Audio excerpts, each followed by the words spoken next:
Halo, balik lagi sama saya Helmi di channel Helmi Yo, ada di Spotify dan juga YouTube, di Instagram dan semuanya ada. Dan sekarang saya juga udah siaran baru lagi sama temennya saya yang lebih senior lagi, lebih senior pengalamannya, lebih senior pergaulannya dan lebih senior semuanya. Nah, yang karena beliau ini lebih senior, makanya kita akan bahas hal yang lebih bervalue yang mudah-mudahan bisa memberikan inspirasi buat semua yang melihat video ini dan juga menonton mendengar audionya. Oke? Nah, tema yang pertama yang akan kita bahas, kita mau kenalan dulu kali. Namanya siapa? Dan kayaknya rada-rada dari Timur Tengah gitu ya, Pak ya.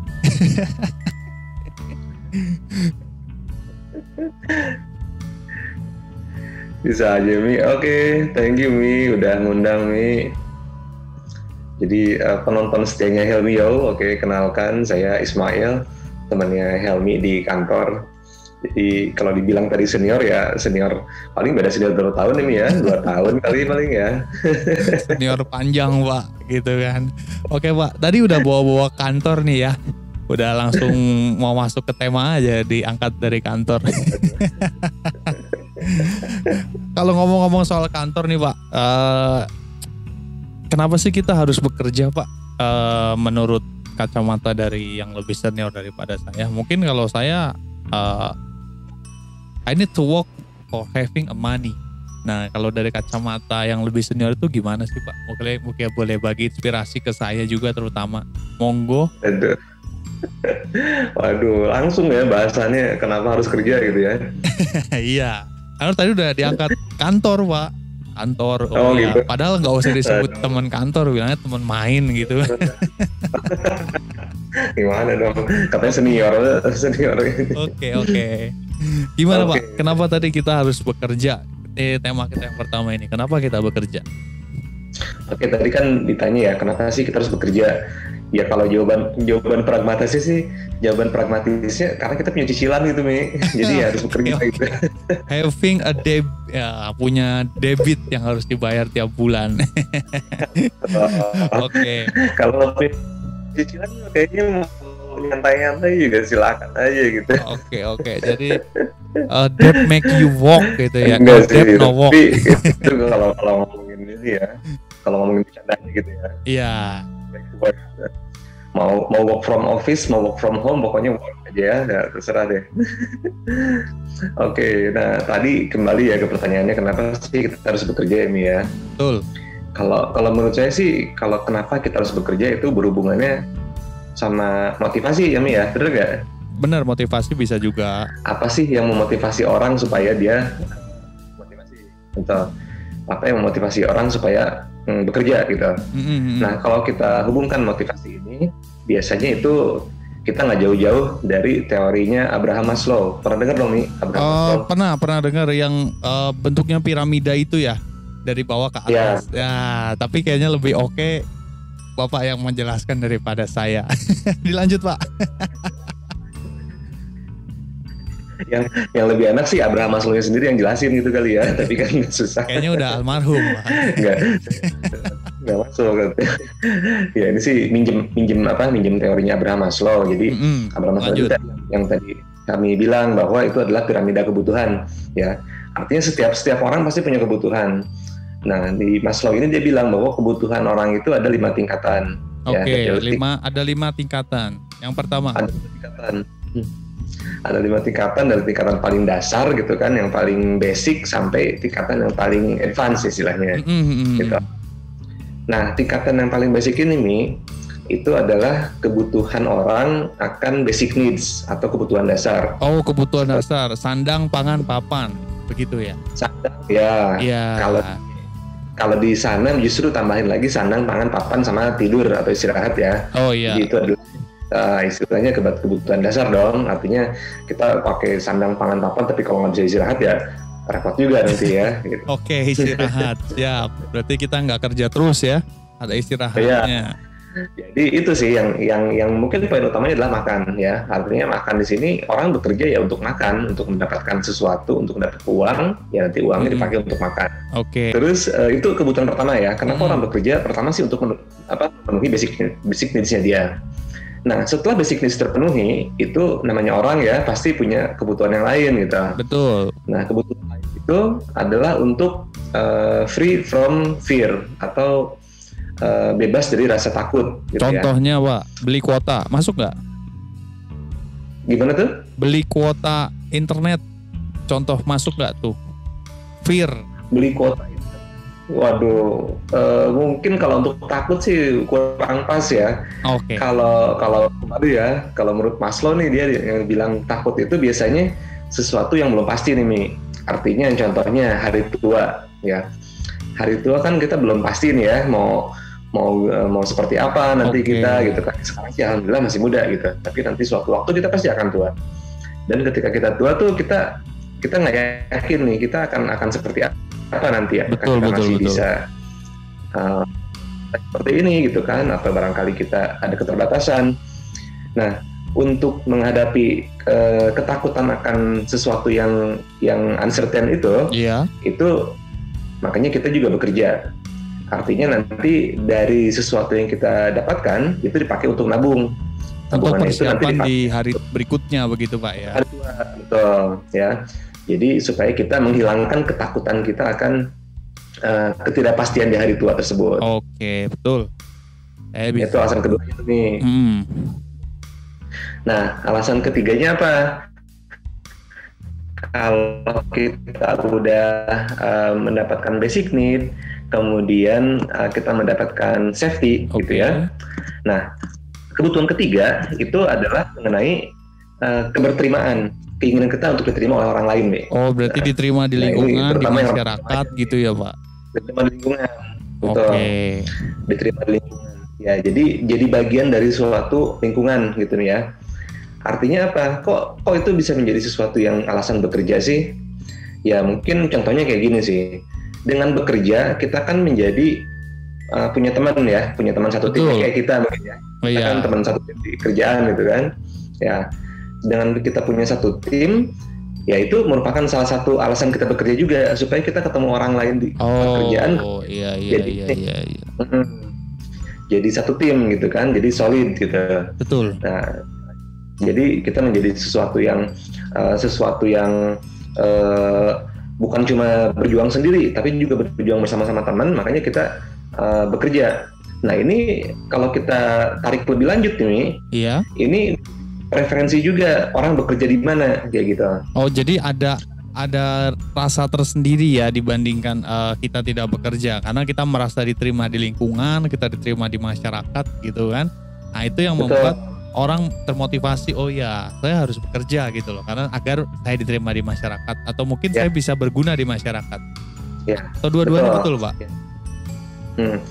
Betul seperti itu nih. Jadi kan ada kecenderungan ya bahwa ketika kita hidup di suatu masyarakat, kita kan pengen dilihat bahwa kita adalah bagian dari masyarakat tersebut ya kan. Contohnya di kampung kita lah ya, katakanlah lingkungan terkecil, lingkungan RT RW ya. Tentu kita pengen diterima kan lingkungan tersebut kan. Betul. Nah, ya namanya tetangga ya, kadang kalau kita bedalah antara kita memiliki suatu kegiatan dengan tidak memiliki kegiatan. Pasti pandangan tetangga itu beda. Yang kasus yang paling viral kemarin tuh Mi ya, yang di Depok itu, ingat kan? Yang di rumah tapi bisa banyak uang itu ya. Iya, itu pasti warga sekitar tuh ekspektasi terhadap kita tuh harus punya kegiatan, kita tuh harus bekerja gitu kan. Maksudnya ya apapun kegiatan ini bekerja gitu ya. Bekerja gitu. Iya. Ya kalau dulu mungkin bekerja itu ya keluar berangkat subuh pulang maghrib gitu kan. Ya kalau sekarang kan bekerja itu kan sebenarnya bisa dari rumah kan, menghasilkan cuan segala macam gitu.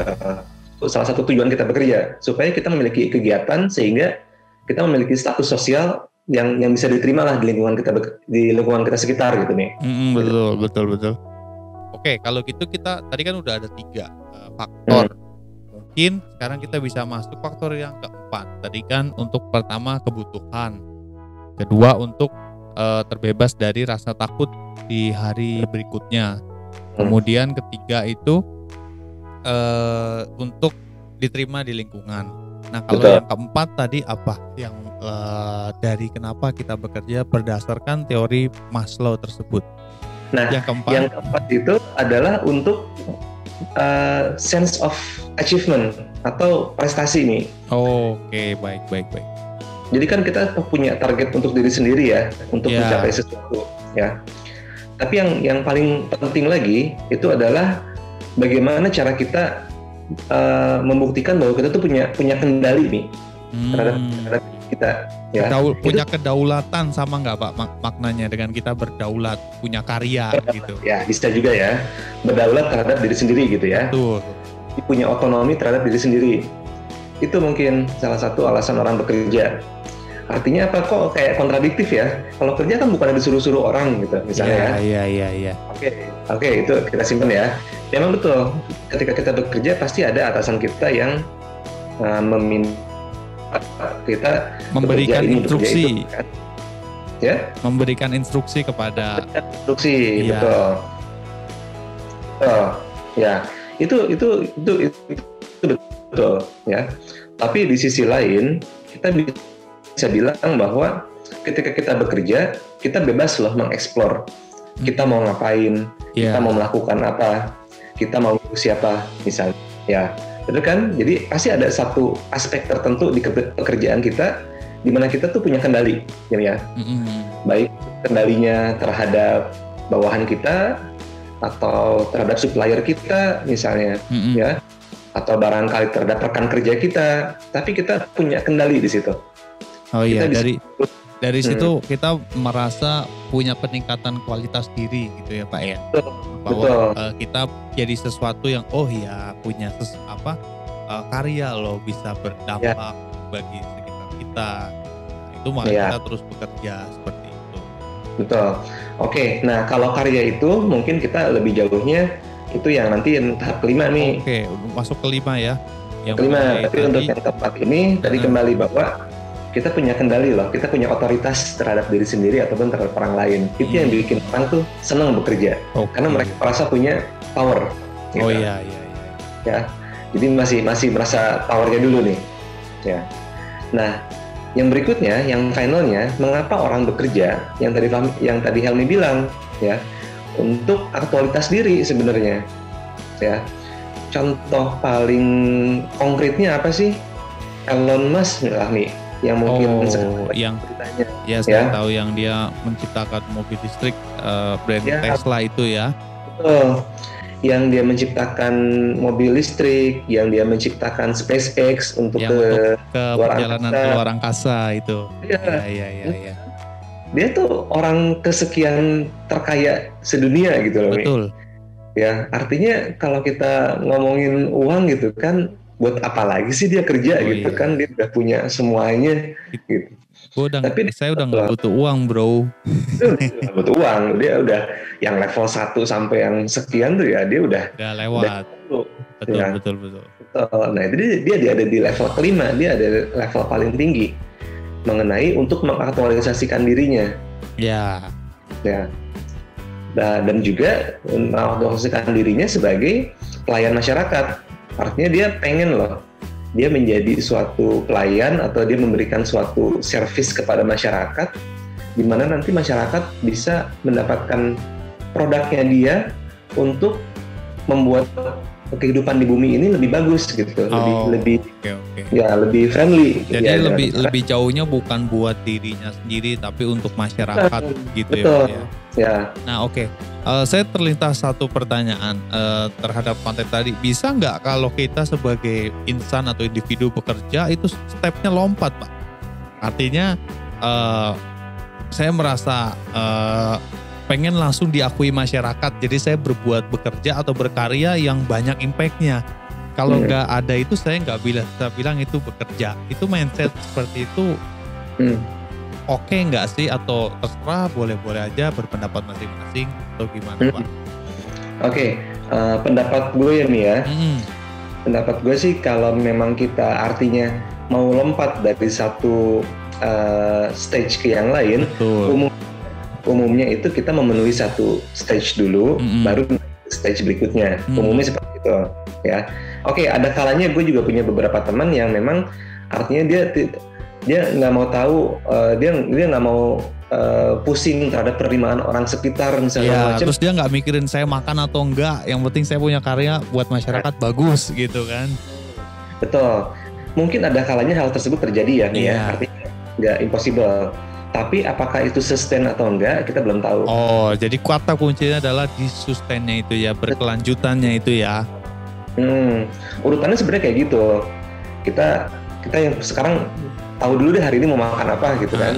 Betul. Kita bebas dari rasa takut dan diterima orang sekitar. Kalau itu urutannya udah pas, ya untuk mencapai ke berikutnya itu akan lebih mudah gitu nih. Lebih mudah dan lebih sustain gitu Pak ya.